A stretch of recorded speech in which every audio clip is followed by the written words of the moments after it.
Bonjour et bienvenue au Club Emploi. Alors dans la série C'est la crise mais on recrute quand même, nous nous intéressons cette semaine au recrutement que vient d'annoncer la branche du commerce inter-entreprise. 50 000 recrutements pour 2013. Une vaste campagne d'affichage et des opérations spéciales sont prévues à partir du 4 février de cette année. Alors, Quesaco, le commerce inter-entreprise, c'est ce qu'on va découvrir avec notre invité. Quels sont les métiers, les salaires, les conditions de travail dans cette branche qui rassemble des secteurs très différents, vous allez le voir. On va essayer de comprendre aussi pourquoi les patrons de ces entreprises disent qu'ils ont du mal à recruter. Nous en parlons aujourd'hui avec Hugues Pouzin, qui est le directeur général de la Confédération du commerce inter-entreprise.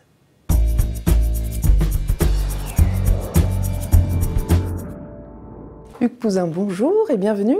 Bonjour Sylvia. Alors, rappelons d'abord que votre confédération rassemble 120 000 entreprises, c'est pas rien, qui représentent 1 million de salariés. Qu'est-ce qu'elles font, ces entreprises? C'est quoi ce commerce inter-entreprise, Hugues Pouzin? Alors, ce commerce inter-entreprise, ce sont des entreprises qui font du commerce de gros ou du commerce international. D'accord, donc des grossistes. Des grossistes, ouais. Alors qui sont généralement l'interface de fabricants ou de producteurs en amont. D'accord. Et qui sont les partenaires d'acheteurs professionnels, qui peuvent être des artisans, qui peuvent être des installateurs, qui peuvent être des restaurateurs, qui peuvent être des acheteurs de collectivités. Alors ce sont des entreprises qui ne sont pas très connues parce qu'il y a beaucoup de PME dans votre branche. Alors effectivement, quand on regarde et qu'on fait la division 120 000 entreprises et 1 million de salariés, ça fait une taille d'entreprise autour de 10 salariés. Ouais. Bon. Donc 97% de PME, c'est cela dans votre branche? 97% de PME. Mais il y a quand même des grandes stars, il y a quand même des stars dans votre secteur. Est-ce que vous pouvez en citer quelques-unes? Alors il y a quelques stars, par exemple dans le matériel électrique, on peut citer les deux leaders mondiaux. On a la chance d'avoir les deux leaders mondiaux en France, Rexel d'un côté et Sonepar de l'autre. Ouais. Il y a des entreprises comme Orexat qui sont dans la distribution de matériel technique. Oui. On a Pomona qui est dans l'alimentaire. On a Toupargel qui est plutôt dans le home service. Ouais. Et pas mal d'autres secteurs. En fait, on a à la fois de l'alimentaire, du non-alimentaire et de l'industrie, essentiellement. Et on sera amené à y revenir. Alors, on va tout de suite parler des recrutements. 50 000 recrutements, ça marque. Quelle est la part des vraies créations de postes sur ces 50 000 recrutements? Alors sur la création, on pense qu'il y a à peu près 50% de ces 50 000 recrutements qui sont annoncés, qui sont consacrés à un accroissement d'activité. Et 50% sur des renouvellements de postes. Ok. 50 000, c'est moins que l'an passé quand même. Vous étiez un peu... C'est moins que l'an passé. Il ne faut pas oublier que la France est en crise. Mais le secteur du commerce inter-entreprise a bien résisté à la crise. Alors, on va focaliser sur les secteurs justement qui recrutent. Quels sont ces secteurs, ces sous-secteurs? Est-ce que vous pouvez nous en dire un peu plus? Alors, le secteur qui recrute le plus chez nous cette année, c'est l'inter-industriel. Derrière l'inter-industriel, on peut parler notamment de tout ce qui est la fourniture technique, qui est le premier secteur qui va recruter cette année. On a aussi tout ce qui est appro au bâtiment. Ça peut être les matériaux, ça peut être le secteur du bois, ça peut être le secteur de l'électricité qui délivre énormément de solutions énergétiques qui sont très compétitives. Et dans l'alimentaire? Alors l'alimentaire, c'est le deuxième secteur. On a le secteur notamment des produits surgelés, des fruits et légumes qui vont recruter, le secteur des boissons. Et puis on a tout l'univers de tout ce qui est alimentation animale, le secteur des semences et le secteur des céréales. D'accord. Et dans le non-alimentaire? Dans le non-alimentaire, c'est plus tout ce qui est solutions informatiques, tout ce qui est décoration, tout ce qui est lié à la réparation de matériel agricole. Et tout ce qui est lié à la vaisselle, verrerie. D'accord. Produits de beauté, pas du tout? Et produits de beauté, ça va être le premier secteur qui va recruter dans les biens de consommation non alimentaires, effectivement.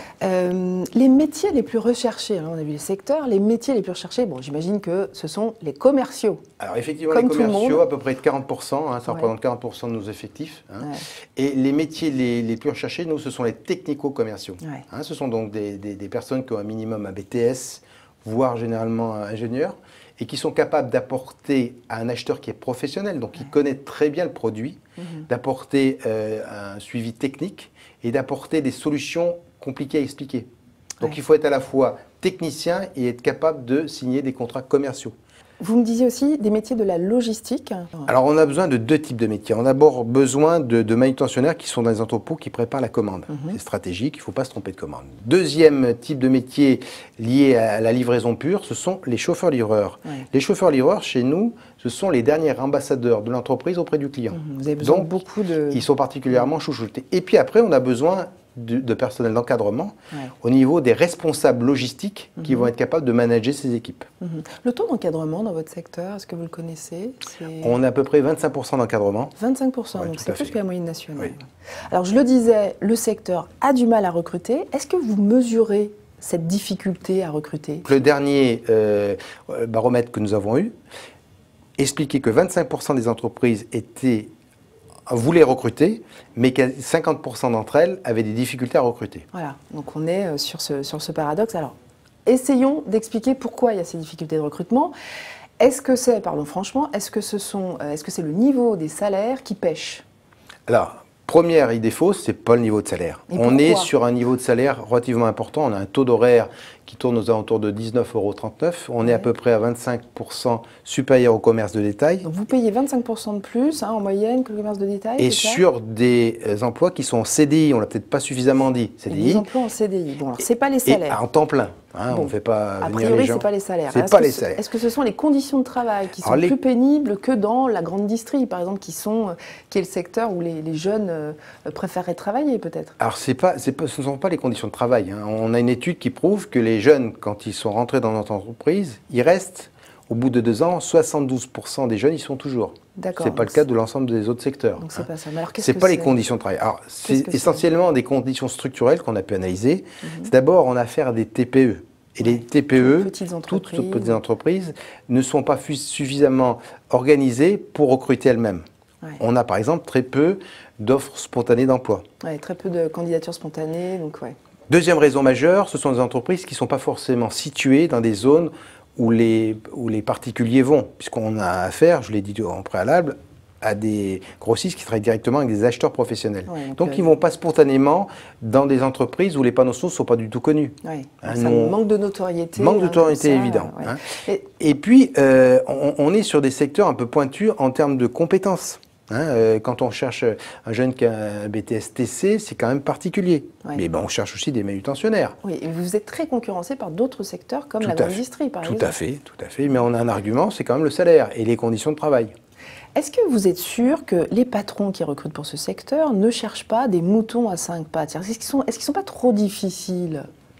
Je ne pense pas. Et la volonté qu'on a en termes de ressources humaines, nous, c'est d'accueillir de jeunes diplômés. La plupart du temps, on leur propose un contrat de professionnalisation. On en a passé plus de 5000. 5000 en 2012 En 2012. D'autres secteurs parlent d'apprentissage. Nous, on est sur les contrats de professionnalisation. C'est la tradition dans la filière. On forme des tuteurs. Cette année, plus de 900 tuteurs ont été formés. Donc, il y a un effort considérable qui est fait par la filière pour former ces salariés et les nouveaux entrants dans les filières. Alors j'en parlais tout à l'heure, pour contrer ce manque de notoriété du secteur, vous lancez une vaste campagne d'information qui s'appelle le B2B Recrute. Il y a des affiches un peu partout, mais il y a aussi un site web. Qu'est-ce qu'on trouve sur ce site web? Qu'est-ce qu'il apporte? Alors effectivement, on s'est doté d'un site qui s'appelle myb2b.fr et dans lequel on trouve 3 choses. Les entreprises peuvent annoncer des offres d'emploi. Donc on trouve des offres. Aujourd'hui, il y a plus de 1200 offres d'emploi qui sont disponibles immédiatement. On peut postuler. On peut postuler. On peut découvrir des établissements qui forment des jeunes, notamment dans les BTS et diplômes que nous recherchons. Et puis, il y a des étudiants qui peuvent mettre des CV ou qui trouvent des offres de stage. D'accord. Alors sur ce site, je crois qu'on peut aussi découvrir les autres événements que vous organisez, par exemple des visites d'entreprise. Alors, la semaine prochaine, du 4 au 10, on fait 3 événements majeurs. On a cette campagne de communication dont vous venez de parler. On va organiser des visites d'entreprise, c'est-à-dire qu'on invite des classes scolaires dans des entreprises pour découvrir des métiers. Et la 3e opération, effectivement, on est présent donc au Salon des métiers, qui a lieu du 7 au 10 février à travers un stand qu'on a voulu cette année très interactif, c'est-à-dire qu'il y aura des démonstrations notamment culinaires, puisqu'il y a le pôle alimentaire qui va être présent. Il y a un pôle lié notamment à l'électricité et voir comment est-ce qu'on peut générer des économies en utilisant l'électricité. Et puis un pôle lié notamment à la distribution de pièces automobiles en 2e monte et voir comment est-ce qu'on peut optimiser le fonctionnement de sa voiture. Pour découvrir les réalités de ce secteur gigantesque qui est le secteur du commerce interentreprise. Les différentes facettes du secteur B2B, tout à fait. Hugues Pouzin, merci d'avoir répondu aux questions du Club Emploi Cadre Emploi Le Figaro Économie. On se retrouve dans une semaine avec un nouvel univers.